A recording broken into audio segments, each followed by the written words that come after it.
అందరికీ మంచిగా ఉన్నారు కదా వాళ్ళ. సో శ్రావణం వచ్చింది కాబట్టి వరలక్ష్మి వ్రతం వచ్చింది. ఈ రోజు నేను వరలక్ష్మి వ్రతం అయితే మా దోస్తు వాళ్ళ ఇంట్లో చేసుకున్నా. సో కవిత వాళ్ళ ఇంట్లోకి అయితే వెళ్ళి వ్రతం స్టార్ట్ చేసినాము. సో ముందుగా వాళ్ళ ఇంట్లోకి వెళ్ళగానే ఆడపడుచులాగా నాకు కాళ్ళ పసుపు పెట్టేసుకొని వాళ్ళ ఇంట్లోకి అయితే నన్ను ఆహ్వానించింది.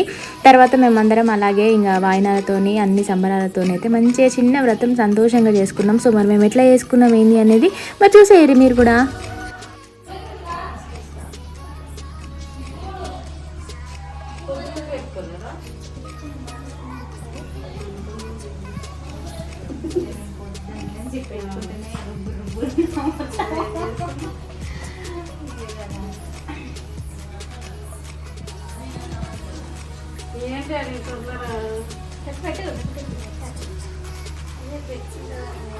పొద్దున్న నుంచి ఆల్రెడీ రుబ్బుతూనే ఉన్నది, మళ్ళీ నొక్కనే కాస్తుంది.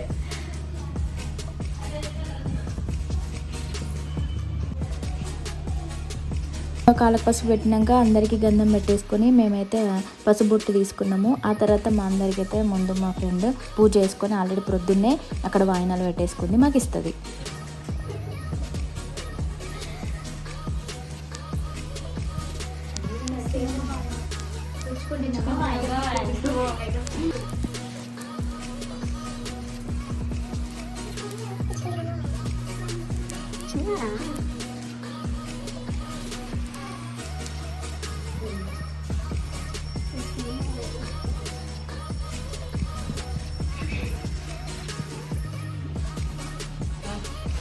ఇప్పుడు ఆమె వేరన్నమాట, ఇప్పుడు ముగ్గురు ఉన్నాగా చాలు.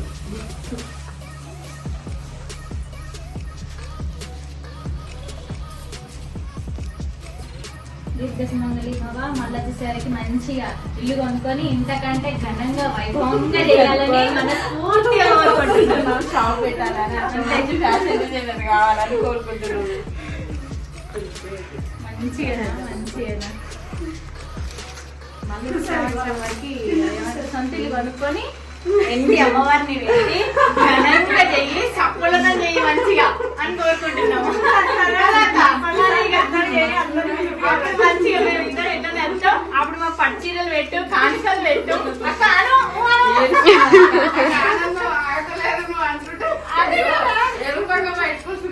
నేను అదే చెప్తున్నా.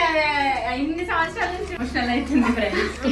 అదే చెల్లిని మంచిగా దీవిస్తున్నాం. మీరు కూడా అందరు దీవించండి, మంచి బ్లెస్సింగ్స్ మా కవితకు రావాలి.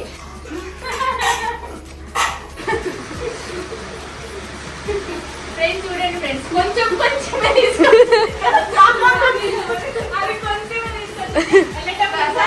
కొంచెం బాక్స్ లో పెట్టిస్తుంది ఫ్రెండ్స్.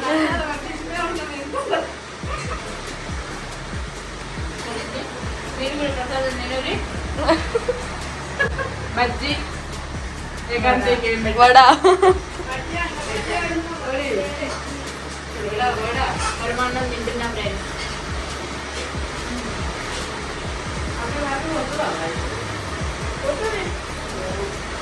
ఫ్రెండ్స్ నా వాయిస్ వస్తలేదు, ఇక నాకు డౌట్ వస్తుంది మా అక్కకి, నా గొంతు వస్తుంది.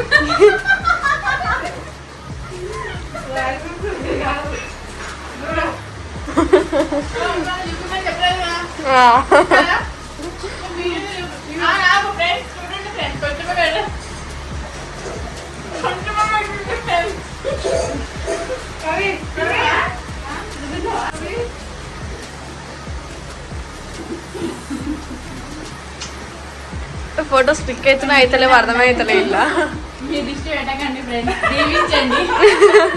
చాలా మంది దిష్టి ఉంది మా మీద, మీ బ్లెస్సింగ్స్ ఉండాలి. లాస్ట్లో ఇంకా వాయినం తీసుకున్న తర్వాత నేను కూడా అమ్మవారికి బొట్టు అక్షంతలు వేసి అమ్మవారికి మంచిగా మొక్కుకొని నేను కూడా అమ్మవారి దీవెనలు అందరికీ ఉండాలి, అందులో నేను ఉండాలి అని చెప్పేసి అమ్మవారికి అక్షంతలు వేసి నేను కూడా దండం పెట్టుకోవడం జరిగింది.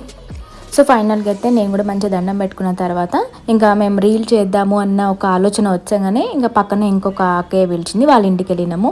సో వాళ్ళ ఇంటికి వెళ్ళి కూడా వాయినాం కోసం కూర్చున్నాము. అక్కడ కూడా అక్కయ్య మాకు కాళ్ళకి పసుపు పెట్టేసి అక్కడ కూడా మంచి రిసీవ్మెంట్ ఇచ్చింది. సో మా అపార్ట్మెంట్లో ఫస్ట్ చేసుకొని తర్వాత మా ఫ్రెండ్ వాళ్ళ ఇంటికి వెళ్ళి అక్కడ నుంచి ఇంకొక పక్కన ఉన్న ఇంకొక వాళ్ళ ఇంటికి వెళ్ళి మేము అక్కడ కూడా వాయినం తీసుకోవడానికి కూర్చున్నాం అనమాట. సో అక్కడ అయితే ఇంకా పక్కన వాళ్ళకి తెలిసిన వాళ్ళు వచ్చినారు. సో అందరం ఒక లైన్లో కూర్చున్నాము. అక్కడ ఒక క్యూట్ పాప కనిపించింది. ఇంకా నాకు ఆ పాపను చూడగానే ఎత్తుకోవాలనిపించింది, ఎంత క్యూట్ ఉంది కదా. ఆ పాపను చూసిన తర్వాత వరలక్ష్మి వ్రతం రోజు ఒక బుజ్జి వరలక్ష్మిని ఎత్తుకున్నా అన్న ఫీల్ వచ్చింది.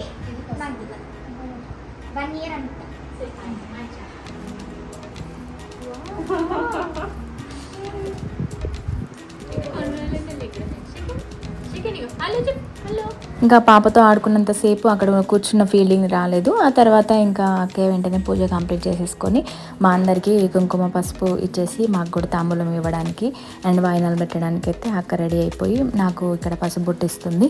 సో నాతో పాటు నాతో వచ్చిన వాళ్ళందరితో అక్కడ ఉన్న వాళ్ళందరికీ కూడా పసుపు బొట్టు ఇచ్చేసుకొని ఇంకా ఒకరికొకరికి ఆమె ఇవ్వాల్సిన వాయినాలు ఇచ్చుకుంటూ వచ్చింది. వాయినం తీసుకున్నప్పుడు అలా ఇట్లా కాలు మొక్కుతుంటే కొంచెం పెద్దవారు కదా అని అన్ఈజీగా ఫీల్ అయ్యేదాన్ని. కానీ తర్వాత అర్థమైంది, పూజ చేసిన తర్వాత ఒక వరలక్ష్మి వ్రతం చేసిన తర్వాత ఇలా దండం పెట్టుకోవడం అనేది మన తెలంగాణలో ప్రతి ఆడపడుచుకున్నటువంటి ఒక మంచి అలవాటు, మన సాంప్రదాయం అని చెప్పేసి తెలుసుకున్నాను నేను. సో ఆ తర్వాత ప్రసాదం తినేసుకొని ఇంకా హ్యాపీగా అందరం వాయినాలు తీసేసుకొని ఇంటికి వచ్చేసినాం. సో ఇంటికి వెళ్దామంటే లాస్ట్లో మా బుడ్డోడు వరలక్ష్మితో ఏదో ముచ్చట చెప్తున్నాడు, మమ్మీ ఇక్కడ ఇంకా రా కూర్చుందాం ఇక్కడే అని. సో ఇలా ఈ విధంగా అయితే నా వ్రతం కంప్లీట్ అయిపోయింది. ఎలా ఉంది అనేది మీరు చెప్పాలి. Thank you so much, bye.